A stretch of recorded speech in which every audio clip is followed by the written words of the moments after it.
Jesus said, but I have come that they might have life. I have come. The door and the good shepherd, he's both of them. He is the door. There's no one who comes to the Father except by me, he said. And he is the good shepherd who takes care of the sheep after they come into the sheepfold. And that sheepfold, regardless what anybody thinks, it's got all manner of denominations, it's got all manner of personalities, it's got all manner of gifts and talents. Every color, every race upon the face of the earth are in that sheepfold.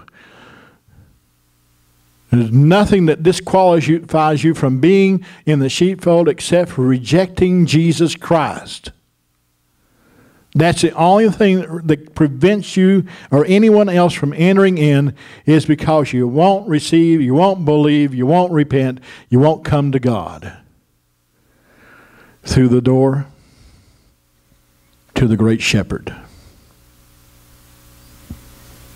He said, I am the door. By me, if any man enter in, he shall be saved.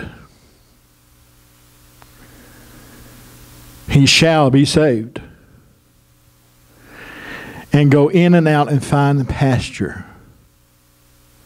That is, he can go in and out of the safe place.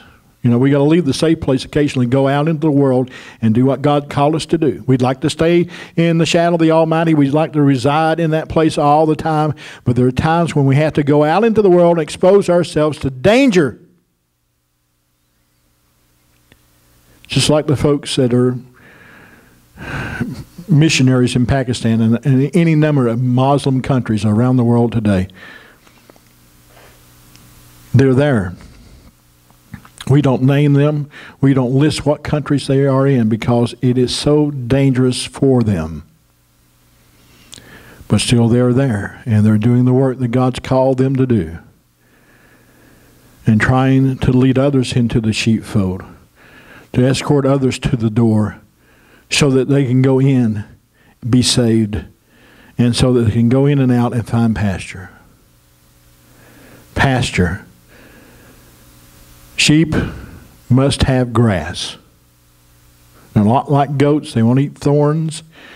They won't eat anything but the grass. And God is the only one who can take us to the place where there are green pastures. The Lord is my shepherd.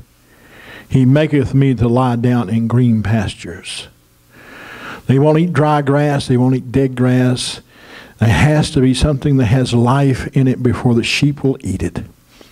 In the same way in churches all over the world today, and the preachers stand up for preaching, it's got to have some life in it for the sheep to consume it. He said, I am the good shepherd in verse 11, and the good shepherd gives his life for the sheep. And they didn't realize again, even though he's speaking to them in plain language now, what he was saying. That the good shepherd was going to give his life for the sheep. And in a little while we will celebrate Easter. But before that is Good Friday, or Thursday if you count the number of days. The day that Jesus gave his life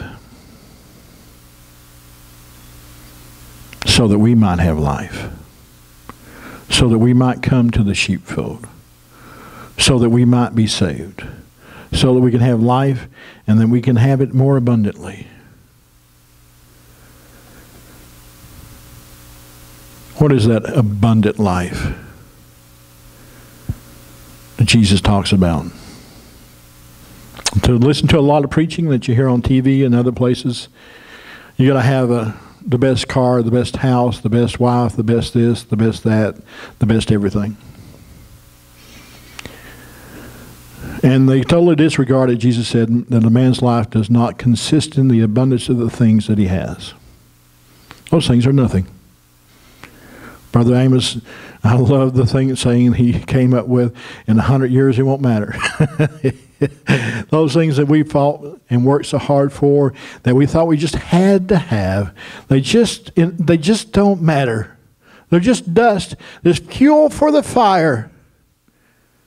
And that fire is going to come one day. It's going to sweep across the whole face of the earth, and not just the earth, but the whole universe. And everything in it is going to be dissolved and put back together again. And we're going to have a new heavens and a new earth wherein dwells nothing but righteousness. There'll be no more devil. There'll be no more thief. There'll be no robbers.